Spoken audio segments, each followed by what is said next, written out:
Today's goal, we're using one of my favorite jerkbait colors, PM Twilight Chartreuse, or as I like to call it, the Rotten Banana Jerkbait. Had a lot of luck on this in the fall, and today we're gonna throw it.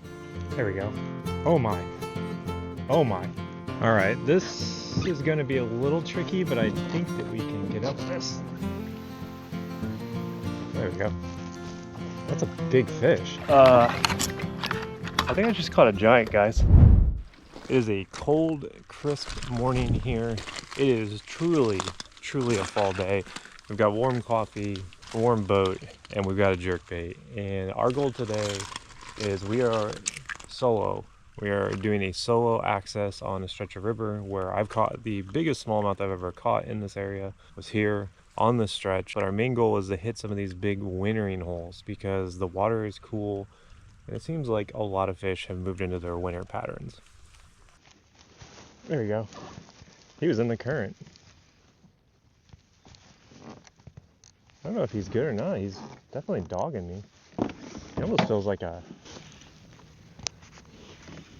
Oh, well, the fish is on. He's just attached to a limb. I was going to say he didn't feel heavy when he hit. That's certainly one way. Quick release, right? One of the strangest catches I've ever had. I felt him hit it, and I was like, oh, he doesn't feel very big. And suddenly he felt like he weighed a lot, but he wasn't really doing anything.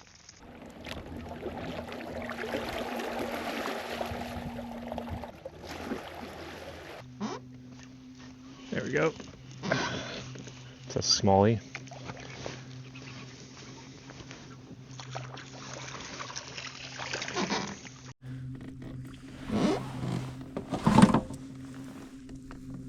Oh, geez. So it's cold, it's foggy, and we're doing one of the things that I love to do best, which is fall jerkbait fishing here on the river. So we've already caught one. Let's see if we can catch some more. Because I have my boots on, I have to be careful how deep I step. So I think what I'm going to do is I'm going to paddle up and cut across to the other side.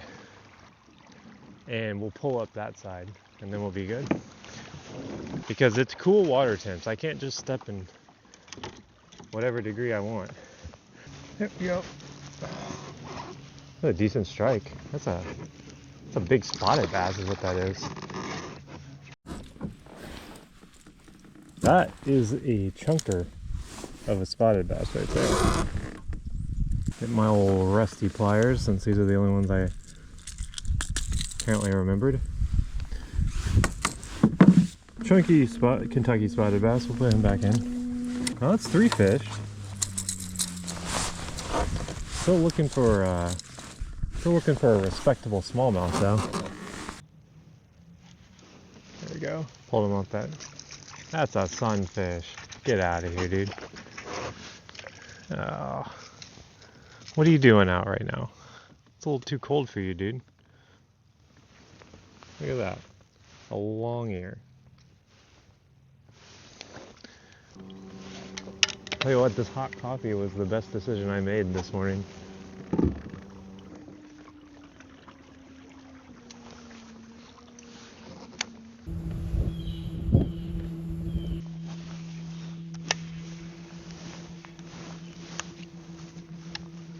Oh wow.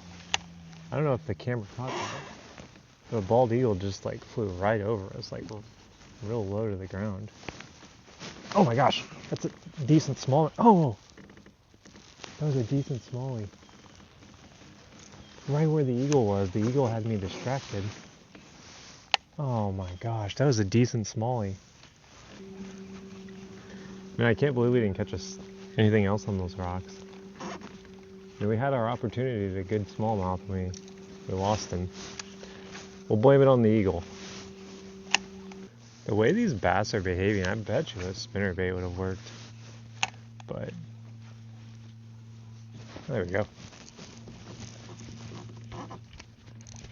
That's a big fish.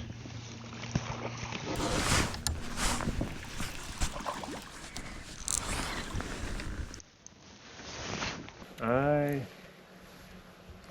don't have doesn't look super great.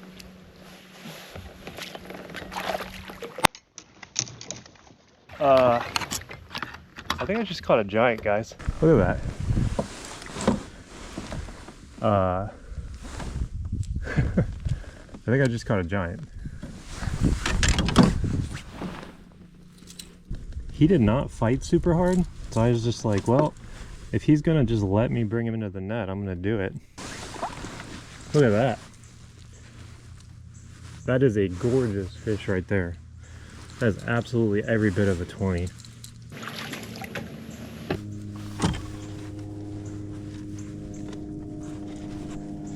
Dude, he's 21. Holy crap. Dude, this is a 21-inch smallmouth. Well, it didn't take long. Just broke my PB. 21-inch smallmouth here in Missouri is my PB in length everywhere.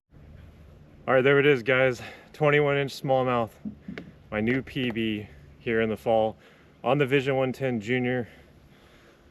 What a monster. We're gonna get her back in. We've got our measurements and everything on her. I'm blown away. All right, let's get her back in. I'm just gonna wait till she's ready here. She's ready.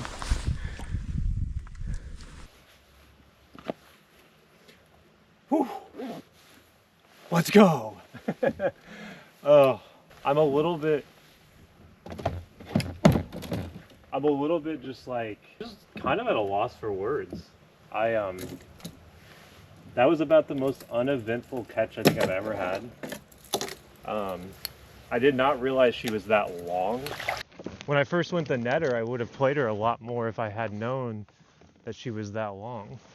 I feel kind of like unnerved. Like I feel like I can't focus. So I'm having a hard time fishing. Like I can't believe I just broke my PB smallmouth. And that goes for everywhere. I've never caught a 21. That was my first ever 21. You guys saw it on video, on the board, 21. I'm having a hard time focusing. Like you would think for someone who just caught their PB, I'd be way more like amped up, excited, but it just happened. It wasn't like a crazy fight. It wasn't some big buildup. We've only been fishing maybe an hour and we got our BB. So I'm gonna try to bring my brain down a little bit because I am a little amped up now and see if we can't catch some more. But no matter what happens today, this is already worth it. So this is the tricky part to single access, is like we're finally getting into some of these more technical riffles. And this is where a lot of people would turn around, but I mean, you can legitimately just drag up these sorts of things, right? So we took a mild break here. We have a very long drag. This isn't going to be that bad because we can do a lot of it in the water. But this is kind of the perils of the single aspect style of fishing on these shallow rivers like here. We've got a long drag, there's a lot of trees, but I think we could just come up through the water here around the edge, and then when we float back, we'll go through the center. Pro tip, I'm gonna give you guys, if you're ever gonna do what I'm doing right here, right? If you're ever gonna do this, make sure you don't have any treble hooks facing the front. If there's anything that I've done more in my life, it's getting a treble hook in my pant leg while I'm dragging upstream. Also probably helps to pull your motor up. Yeah, I'm sitting here thinking that that we have to drag, but I honestly think we could have motored up this. All right, well that was a lot easier than I thought it was gonna be. Like I said, I think there's a good chance we could have motored up this. I'm actually gonna stick to that little edge over here. I think once you get past this part, you could definitely motor. Now I will say, I'm doing this when the water's in the 50s. This would be a heck of a lot easier if it was summer. But then you run the risk of lower water. There we go. He hit that on like a long pause. I think it's a largemouth. Yeah. Well, at least it's a fish. We haven't caught one since we caught our big one.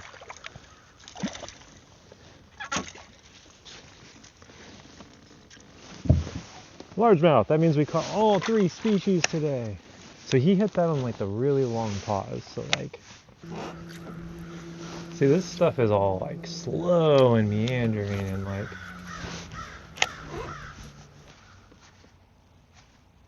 Oh, that was a good strike. That largemouth came right out of there. I was about to say on video, if there's anything in here, it's going to be a largemouth. He's not hooked amazing. He's also not very big, so we're in some of this slower water here. He might get off when I boat flip him.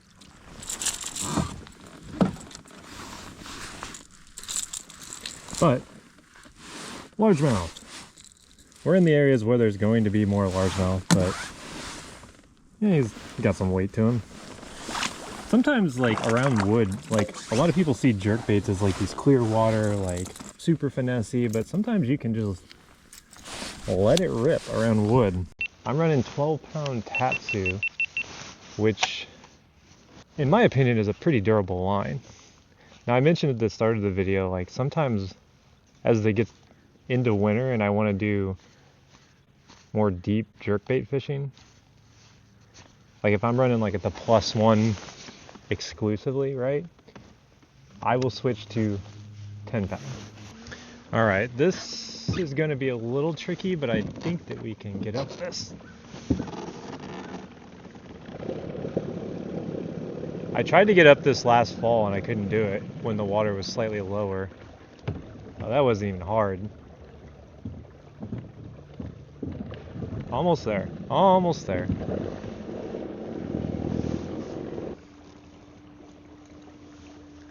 Alright, well, I could go further. It's a lot of work to get up to that part, and there's a lot of good water that we didn't fish on this right side. So we're going to go back down this right side the way we came and see if we can't pick off a couple more. We'll be able to fish a lot slower on the way back down, which is good. So we went up about, I'd say we went up about a mile, about 2 miles probably. Not super far. Oh, that's oh, that was a nice smallie. That was probably like a 16, 17-inch smallie. He just T-boned it. And he was shallow. Just like that. Oh, there's another one. That's a littler smallie, but no, that's a largemouth. So these fish are moving shallow as the sun came up. They really did get a lot more shallow. Just a largemouth. I would have much preferred that 16-inch smallie, but. So we came up this, and looking down at it, you're probably like, oh wow, how did you get up that? But it's always deceiving going downriver and coming upriver. You just gotta let your motor dig. But we didn't have to get out of the kayak at all. So it's about 9 o'clock. I brought my child-sized lunch. We've got a unsweet iced tea, a sandwich, but we're going to eat an early breakfast. If you're not rocking the Mickey Mouse lunchbox, what are you really doing? There we go. He came off that wood. Decent little smallie. I might just see if I can let him flop off. I did just finish eating breakfast, so. It's just now 9 o'clock, so we've probably caught 10 fish plus that, including that big one, so. Not a bad little session here, just single accessing, taking our time. That's the beauty of the single access. You go as far as you feel comfortable, and then when you're ready to take out, you can just float right back. So a lot of times it'll actually give you water to fish. So it's like you get to fish it twice. So if you miss some fish on the way up, a lot of times you do catch them on the way back by, at least in my experience.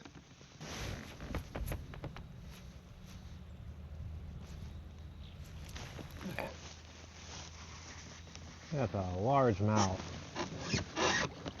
Hey, we're consistently catching them.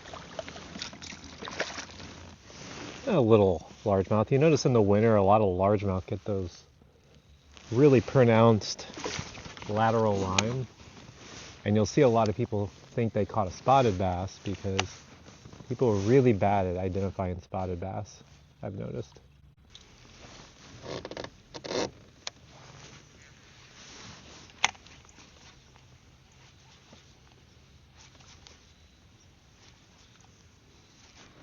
Ooh, that was a good strike.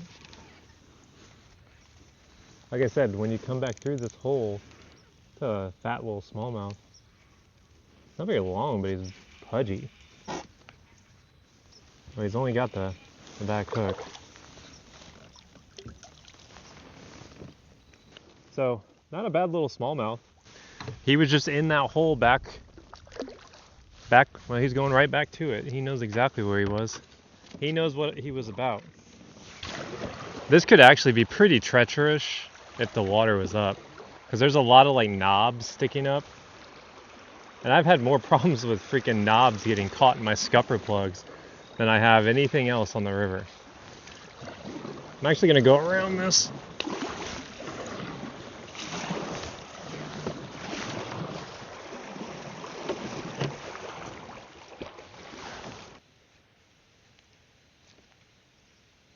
Oh my gosh, that's a nice smallie. Oh, he is not hooked great. I might be able to just instantly net him and not worry about fighting him too much. Oh yeah. That is a nice smallmouth, dude.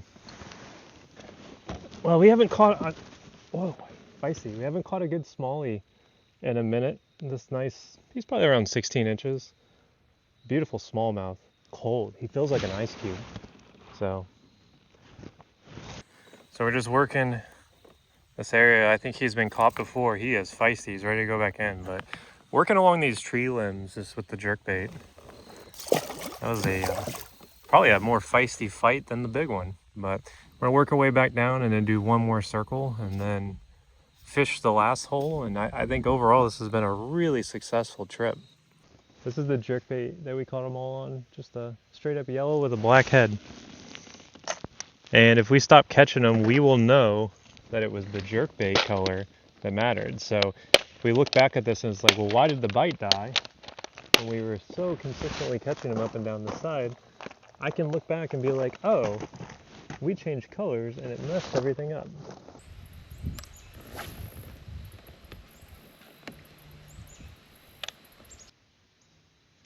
There we go. Oh my. Oh my. He was way out in the middle. I'm trying to keep him down. This feels like a, oh, it's another, it's a tank.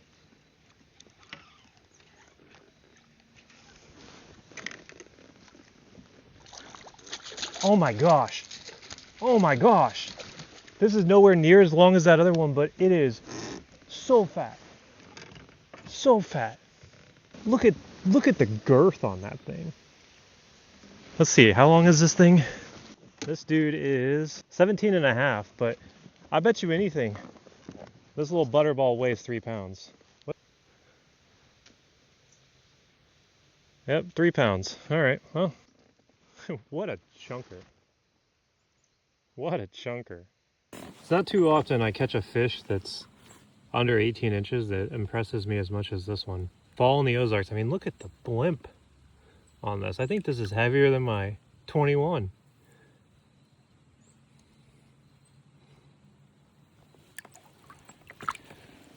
Right under that log. All right, that's what I'm talking about. We need more of those. The wild part of today is in the last video we fished a river that's probably 300 miles away from here because I drove 120 miles south and that river is like 120 miles north. So we're in an extremely different area. All right, well, we are back where we started. What a crazy day. Broke a PB, caught some fish. Let's get loaded up. So we're back. Look at it, it's still daylight. I woke up early, drove all the way there, single access the area that I wanted to be in, and I'm home at 1:45. So we launched at 6:20, home at 1:45. About an hour and a half round trip driving. So that's the beauty of single access. You get home when you want to. You don't have to get tired and float that last 3 hours. But this video was intentionally going to be like a, well, how do you single access type video? But then I ended up breaking my PB smallmouth, which I don't even really know what to say about it. Like, I'm honestly still kind of in shock. My old PB was maybe 6 or 7 miles away from where we caught that one, the same like kind of stretch of river. Same bait. It was a +1 instead of just a Vision 110 Junior. Same water temps. It was in February, but I mean, it was a very similar looking fish even. It's kind of crazy. It's like I never in my wildest dreams thought that I would catch a 21-inch Ozark smallmouth. I've traveled to so many places this year to try to break that PB, and it didn't happen. And then I come home and I break it in my own home water. So it's kind of wild that this happened. And I don't even really know how I want to present this video. But it happened. And that's the beauty of fishing, is the pure organic nature of it. It can, you know, the best things in the world can just happen out of nowhere. So Vision 110 got it done. That's all we caught him on today. Probably caught like 14. Hope you guys enjoyed, you know, me single accessing and catching a PB. It goes to show you, fishing alone does have its perks. I'll see you guys next time.